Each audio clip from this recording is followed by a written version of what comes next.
Bibingka. Ayan, kainta ng bibingka mga kaibigan. O, halika na si CJ. CJ, halika na. O, Don Julio. Li. Bingka. Bingka galing sa Cebu mga kaibigan. Dumating dito sa Amerika. Ayan, Don Julio. O, sige. Ano si Don Julio mga kaibigan. Huwag kong kainin yung balat dong ha. Magkape. Kape tayo.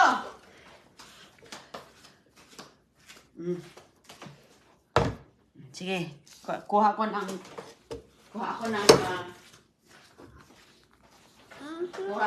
ano yan dong? Huwag mong galawin yan. Huwag galaw-galaw. Ay, pag galaw-galaw ka dyan, ay. Yeah. Oh.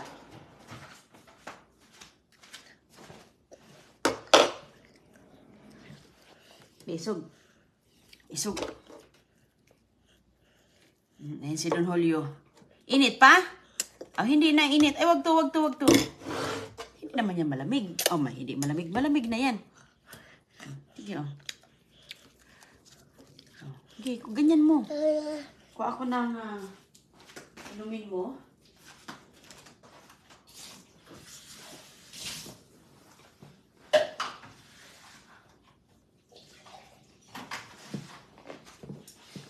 Ayun si Don Julio, oh. Si Don Julio. Kuhanan ko siya ng kanyang blue turnip, oh. Kamayin na. Sarap pa naman ang bibingka galing Cebu. Galing Cebu. Oh.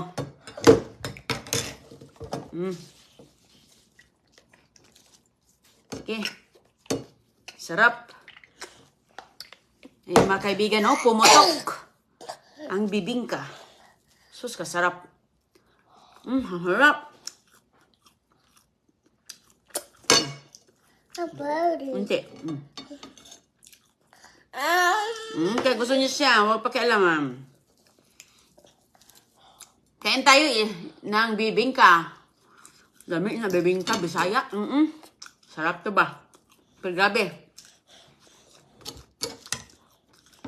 Grabe ang sarap. Ito yung kape ni Inday Runing, oh.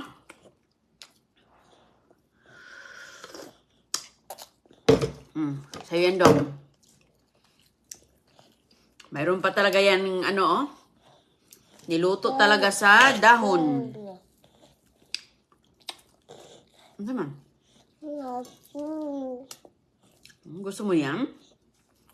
Kagat lang, gano'n, no? Bite, oh, kagat. Kunti. Huwag lakihan, kunti lang. Ang lambot-lambot talaga ng bingka, no? Iba talaga yung bingka sa Pilipinas.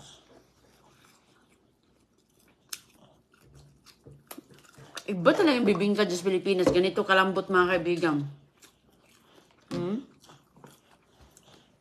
Dito, mayroon na pong bibingka na nakahalo na siya. Ready to cook na. Lagyan na ng tubig ata. Pero iba talaga. Iba talaga ang lasa sa Pinas ba? Napaka namnamin talaga natin. Kaya, sus ko. Ang layo pa na binabiyahin na ito. Napunta pa ito sa Korea. Nag-stop over pa ito sa Korea. Nag-stop over pa ito sa Hong Kong. Sus ko, ang daming dinaanan nito.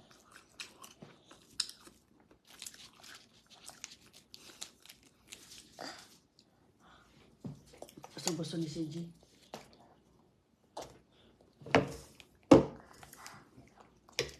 Gusto ni CJ, ha? Tubig, pantulak. Ano daw?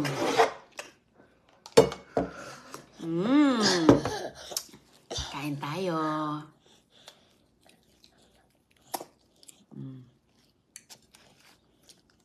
Kain ka talaga, CJ, kaya wala ito dito. Wala ito dito, sus ko. Ayan, kung... Ay, nahulog.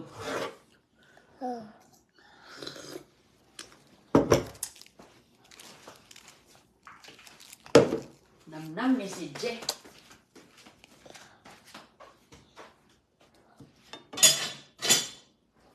Di na nam-nam ni Don Julio. Magkaroon ng bingka dyan sa atin ngayon.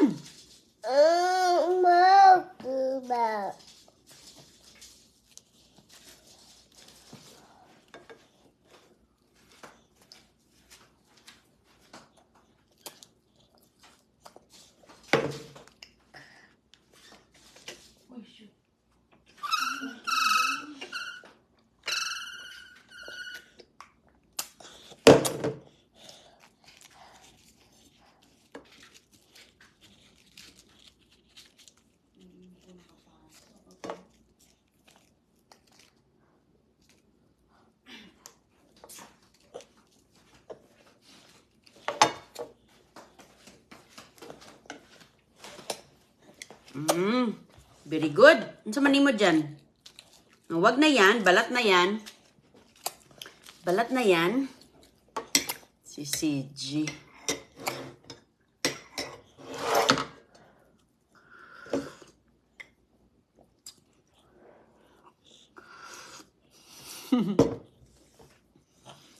Sarap. Sarap, CJ. Si CJ, maganda tong mga bata na hindi mahirap pakainin ba? Hindi mo nasusubuan. Kasi maliit pa siya. Sinanay na siya na magkain siya mag-isa. Oh, hindi ka na pasunod-sunod mga kaibigan. So, minsan, pag hindi niya maubos yung pagkain niya, ganyan talaga ang bata, nilagay ko lang sa lamisa. Ilagay mo sa lamisa yung kaya hindi naubos na pagkain. Balikan din niya yan sa kakalaro niya. Kakalaro. Kakatakbo-takbo. Maya-maya. Kakainin niya yan. Kaya kanina, kalalaro niya, nagutom. Ngayon ulit, gusto ulit niyang kumain, oh. Ang sarap si Jean, ako, John.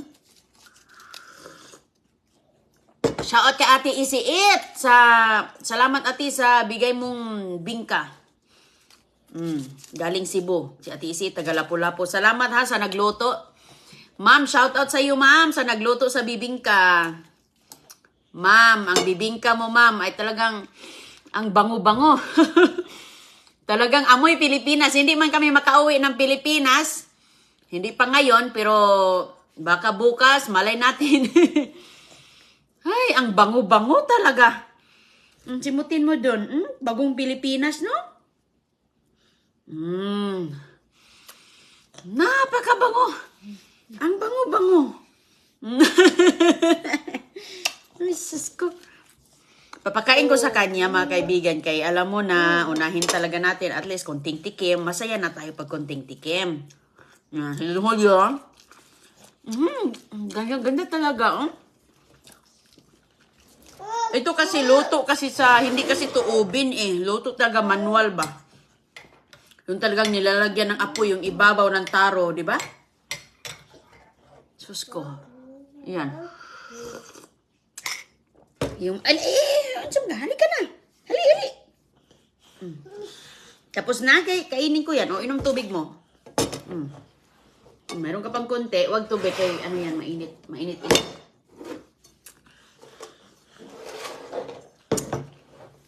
Si Junior lang. Oh, mayroon itim. Okay lang yan.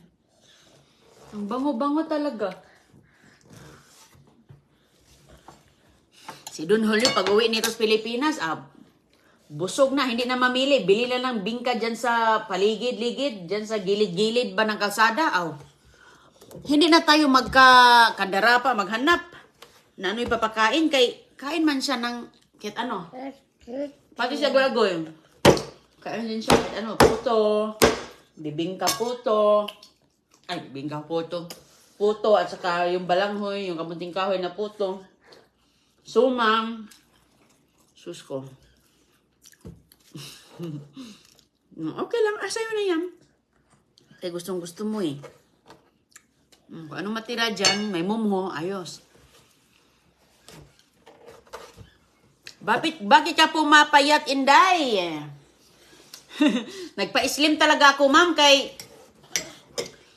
para naman mahirap na, hindi ma-control natin yung ating timbang. Si Jay, nag-ano ako, todo exercise. Todo exercise.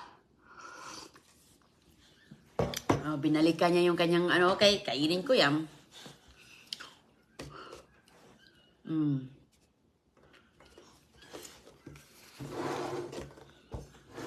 Yay! Salamat! Sa bibingka. Ayaw na nakuha na. Ay, ito. Abutin niya yung kape ko. Abutin ni Don Julio yung kape ni Inday. Ayan, be. Favorite mo na yan, bebe. Nako. Pag makauwi tayo, be, banat ka ng kain ng kahit ano doon, be. Walang katulad talaga yung bibingka dyan, ay. Wag yan, kay amoyin na lang ni mama to, kay wala na.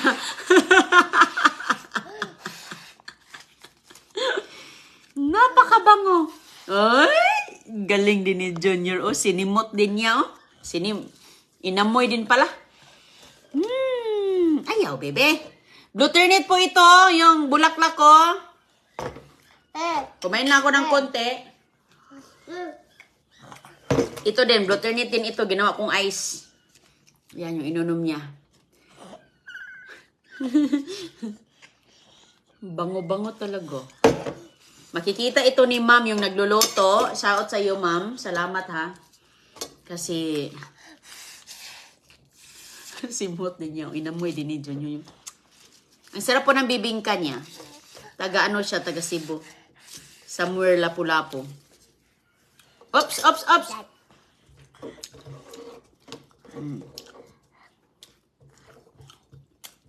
So ngayon, ang nangyayari po,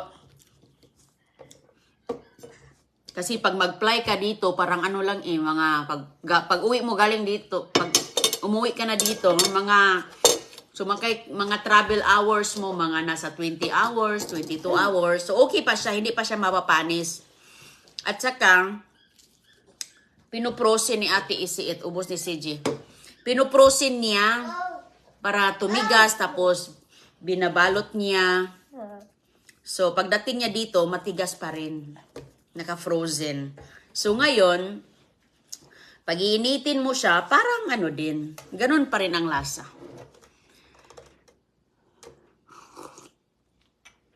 Mas masarap talaga ang bibingka ng Bisaya. Ma'am Christine Lam. Uy, ano yan, bibi? Ano yan? Yung ano niya, sandwich niya. Yung dinala niya doon. Ano yan, Bea? Ilagay natin ito sa plato, Bea, kay meron itong mga ano na. Kainin mo yan? Uy, unsa man na, uy. Tubig inom. Wala yan, nanggi. Frozen lang. So, hindi naman siya nasisira. Kasi naka-frozen. At saka, pagdating dito, matigas pa daw eh. At least, kahit pa paano, nakatikim kami. Diba? Sarap din. Sama. ang bango talaga ng dahon. Ang bango ng dahon. Ayun na. Tapos na? Tapos ka na? Tubig.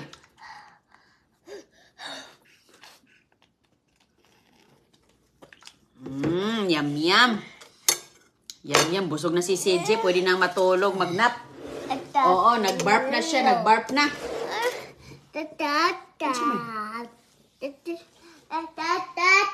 Oh, wala na. Tapos na. Tapos na siya. Tapos na. Yay, masaya na? Happy na si Don Julio kaya nakatikim ng bingka.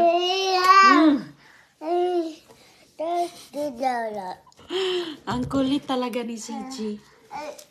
Napagod ka na naman ngayon. Ayaw pa niya, pero tulog ko kanina, ayaw pa niyang magnanap.